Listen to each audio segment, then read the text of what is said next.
మామ ఇక్కడ కనిపించి ఈ నౌక 20 ఏళ్ల క్రితం ముంబైలో ఉంది. అలాంటిది ఇప్పుడు మన ఈస్ట్ గోదావరి సైడ్ అయితే ఉంది. లిటరల్లీ దీని ప్రయాణం అంటే ముంబై నుంచి ఇప్పుడు ప్రెసెంట్ మనం ఉండే ఏరియాకి ఎలా వచ్చిందో తెలిస్తే లిటరల్లీ షాక్ అవుతారు. ఈ షిప్ చేసిన జర్నీ ప్రతి ఒక్క మూమెంట్ ఒక క్లైమాక్స్ లో ఉంటుంది.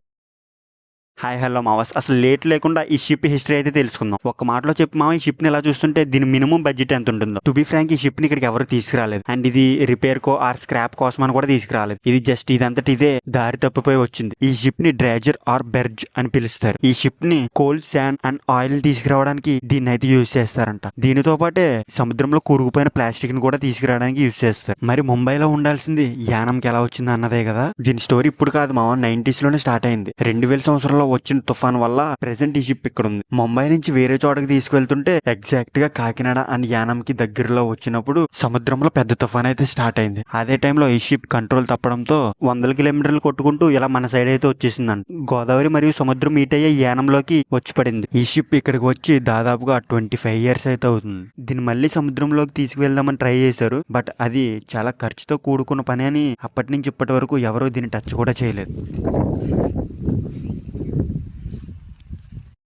ఇక్కడికి నేను రాకముందంతా ఇప్పటిదాకా మీకు చెప్పిన స్టోరీయే నిజం అనుకున్నా. బట్ ఇక్కడికి వచ్చిన తర్వాత అంతా రివర్స్ అయింది. ఫస్ట్ ఆఫ్ ఆల్ షిప్ లో 1% ఐరన్ తీసుకెళ్లి ఎనప సామాన్లోకి అమ్మినా లైఫ్ సెట్ అయిపోతుంది. ఎందుకంటే అంత ఐరన్ ఉంది. ఒకసారి చూస్తే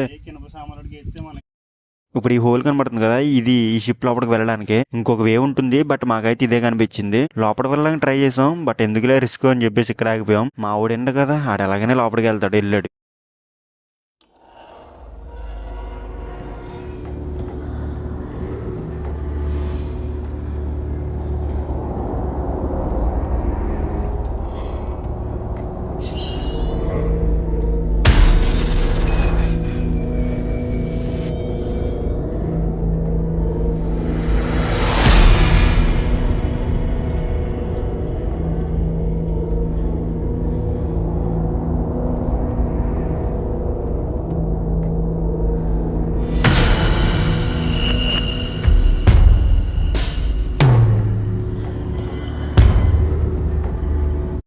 దెబ్బతిని దీన్ని రిపేర్ చేయడానికి వచ్చి దాన్ని ఇంకా అలా ఎక్స్ప్లెయిన్ చేస్తారు కదా. ఇప్పుడు ఇటు సైడ్ వెళ్ళాలి కదా. ఇందాక దాకా ఈ డ్రాజ్ రైట్ సైడ్ అయితే చూపించాం కదా, ఇప్పుడు లెఫ్ట్ సైడ్ అయితే చూపెడుతున్నాం. ఇది మా ఊడు ఇక్కడ చిన్న రిస్క్ అయితే చేశాడు.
మామూలు షిప్ కాదు ఇది.